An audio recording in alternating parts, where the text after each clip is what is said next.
네, 다음은 신분제도를 포함한 사회의 모습입니다. 고려의 신분제도는 그 신라 골품제에 비해서는 조금 더 개방적이었어요. 그러니까 자기 실력이 있다면 과거 시험을 통해서 조금 더 높은 신분으로 올라가기도 하고, 때로는 뭐 군대에서 그러니까 외부 이민족이랑 싸우면서 거기서 공을 얻어서 위의 신분으로 올라가는 경우들도 있었다고는 합니다. 하지만 뭐 신분제 사회였기 때문에 지금 우리가 상상할 수 있는 신분 간의 이동은 불가능했던 걸로 기억을 하시면 되고요. 그 다음에 좀 살펴보시면 네 가지 신분으로 구별을 할 수가 있어요. 그래서 귀족과 중류층은 지배계층에 해당하고, 양민, 평민, 그 다음에 밑에 있는 천민 같은 경우는 피지배계층에 해당을 합니다. 그래서 귀족하고 중류층은 각각 어떤 특징들을 가지고 있었냐면요. 고려는 문벌 귀족의 사회였잖아요. 고려 전기 때의 핵심 계층은 문벌 귀족이었고, 이 사람들이 자기들의 특권을 유지할 수 있는 두 가지 아주 특징적인 제도가 있었는데, 과거 시험에서 안 보고도 낙하산으로 국가의 관리직에 등용될 수 있었던 특권, 그것이 음서제도. 음자가 조상의 음덕이라 얘기했어요. 그늘. 그 다음에 공음전도 마찬가지예요. 원래는 관직에 들어가가지고 일을 하고, 그 다음에 이제 퇴직하거나 하면 반납해야 되지만, 죽는다고 해도 그 다음에 자기 자손한테 토지를 상속시킬 수 있는, 세습할 수 있는 특권이 공음전, 그런 토지도 있었다는 거. 저 두 가지가 어떤 사람들에게 유리한 제도였냐 이렇게 물어보기도 할 거예요. 문벌귀족에게 유리했던 제도는 뭐 그러면 음서제, 공음전 이렇게 기억하시면 됩니다. 그 다음에 실질적으로 나라에서 손과 발이 돼서 모든 일을 했었던 것은 사실 중류층이에요. 지금으로 생각한다면 굉장히 그 전문직에 해당하는 거거든요. 그래서 관청에서 일하는 고급 공무원들 다 포함되고요. 이름을 서리, 남반, 향리 그랬는데 너무너무 달달할 필요 없고, 여러분들이 이게 주관식으로 쓰는 게 아니기 때문에 눈으로만 익혀놓으세요. 서리, 남반, 향리. 각각 일하는 곳이 좀 달라요. 중앙관청에서, 왕실에서, 지방관청에서, 뭐 군인들 이런 사람들 있었다는 거. 그래서 이런 사람들이 행정적인 실무는 다 했고, 이 위에 있었던 귀족들은 명령하는 좀 더 위의 계급을 차지하고 있었다. 그 다음에 평민들인데 평민이라고도 하고 양민이라고도 하고 상민이라고도 해요. 다 같은 말이에요. 그냥 평범한 사람. 국민의 대다수는 여기에 해당이 되고요. 고려시대는 특이하게도 백정이라고 불렀어요. 백성들을 백정이에요, 백정. 근데 우리가 흔히 백정 그럼 누구를 떠올리냐면 그 도살업자, 도축업자를 얘기하잖아요. 근데 우리가 생각하는 그 도살업자는 고려시대가 아니라 조선시대에 해당되는 말이에요. 그래서 조선시대는 그 사람들을 백정이라 불렀지만 고려시대 백정 그러면 평민이구나 그렇게 알고 계시면 되고, 아까 앞에서 봤던 것처럼 세금의 모든 종류 다 부담하는 사람들. 그리고 조금 특이한 거는 향부곡소라고 해서 고려에만 존재했던 특별한 행정구역들이 있어요. 여기에는 어떤 사람들이 해당을 하냐면 예를 들어 반란을 일으켰던 어떤 동네라든지 뭐 이런 경우에 이제 강등이 되는 거예요. 그래서 이 사람들은 사실 여기 살고 있는 사람들은 평민이 맞아요. 법적으로는. 하지만 동네 전체가 미운털이 박힌 거야. 그래서 나라에서 다른 동네는 다 10분의 1만 세금을 거둘 때 요 동네 사람들은 너는 10분의 3 내 이렇게 된 거죠.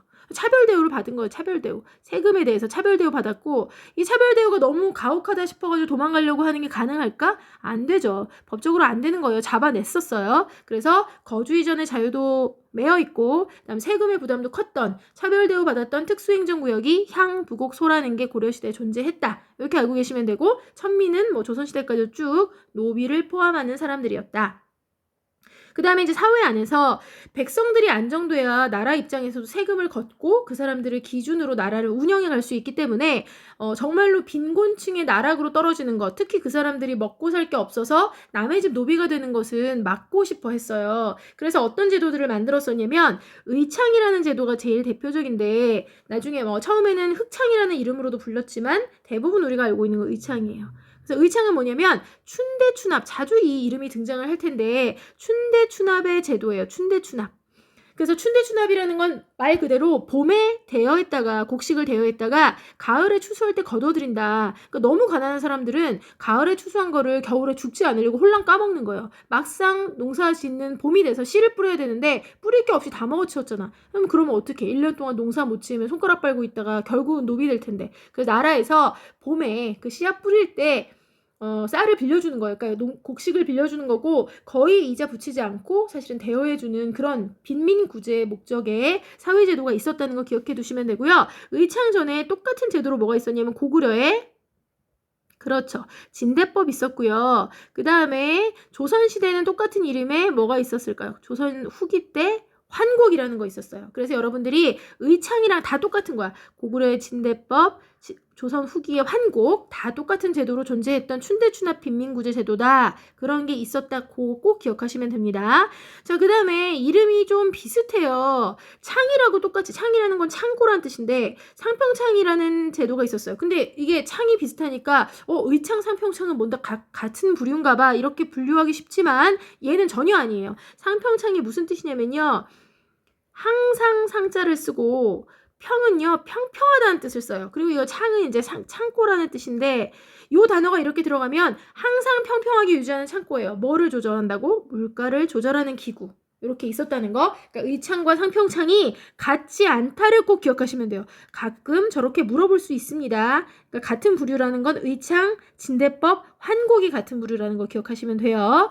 자, 그 다음에 향도라는 조직도 있었는데 원래 불교에서 함께 모여가지고 집회 같은 걸 열었던 거라고 생각하시면 돼요. 고려시대는 워낙 불교의 권위가 강했었던 국가고 조선시대 되면 성리학자인 신지사대부들이 만든 국가였기 때문에 불교의 권위가 좀 떨어지거든요. 그래서 고려시대는 워낙 불교가 강했기 때문에 불교의 신앙 조직으로 있었다. 근데 그게 나중에 마을에 어떤 공동의 뭐 일처리를 해야 될 때 같이 모이는, 어차피 여기서 한번 모여봤으니까 향도의 그 경험을 바탕으로 이게 모였을 때 동네 일도 같이 처리하고 뭐 노동 같은 것도 같이 이렇게 서로 도우면서 하고 추수하거나 씨 뿌리거나 할 때 이런 걸로 쓰기도 했다.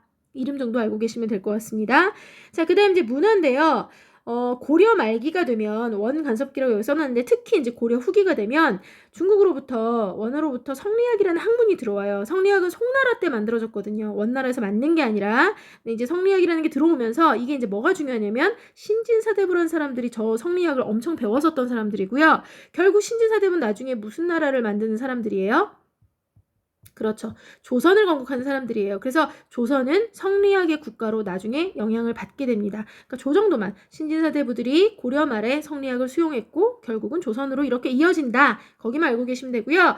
고려 시대에는 사학이 융성해요. 그러니까 너희도 생각을 해봐봐. 우리 사립학교, 공립학교 있는 것처럼. 근데 고려 시대는 워낙 사립학교가 강했다는 거야. 모든 귀족의 자제들이 나는 사립학교 갈래 이렇게 꿈꿨다는 거예요. 왜 그랬냐면 사립학교를 나오면 뭐를 잘 할 수 있다라는 게 소문이 났기 때문에 과거제도. 왜냐면 과거 시험 출제관이 다 이 사립학교 열었던 귀족들인 거예요. 그러니까 거기서 소문이 도는 거죠. 거기 들어가서 배우면 거기 나오셨던 그 스승님이 거기 출제위원으로 들어간대. 여러분들도 왜 학원이 막 융성하게 되고 이런 정보들은 전부 그런 것들을 바탕에 두고 있잖아요.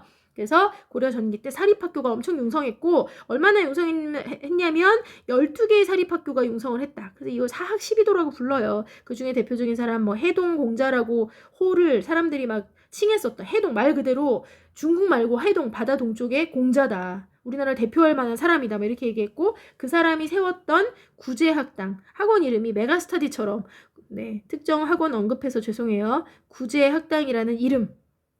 여기 나온 애들은 스스로 너무 자랑스러운 거야. 우리 스카이 나와서 자랑스럽다 이렇게 보통 얘기하는 것처럼 구제학당 나온 애들은 지들을 문헌공도라고 부르면서 완전 차별화시키고 막 이렇게 그 당시에도 그랬다. 역사가 오래됐죠. 그러니까 너무 이 사립학교가 융성하니까 관악이었던 그 당시에 이제 국립대학교 이름은 국자감, 감자국이에요. 선생님이 외우기 쉬우라고 그냥 얘기하는 거예요. 감자국. 근데 감자국에서 이제 생각을 한 거죠. 그럼 우리도 공립학교가 저 사립학교에서 떨어지지 않는다는 걸 좀 사람들을 끌어오려고, 인재를 여기다 끌어오려고 하는 어떤 방법을 내세워야 되지 않을까요? 해가지고 막 장학금도 주고 양영고, 서적포, 뭐 책 도서관도 엄청 크게 만들고 이런 걸 했지만 사실은 사립학교가 승, 윈 이렇게 됐었다. 그것만 알고 계시면 되고요. 이 이름들 별로 중요한 건 아니에요. 그거 정말로 그냥 언급만 하고 넘어가도록 할게요.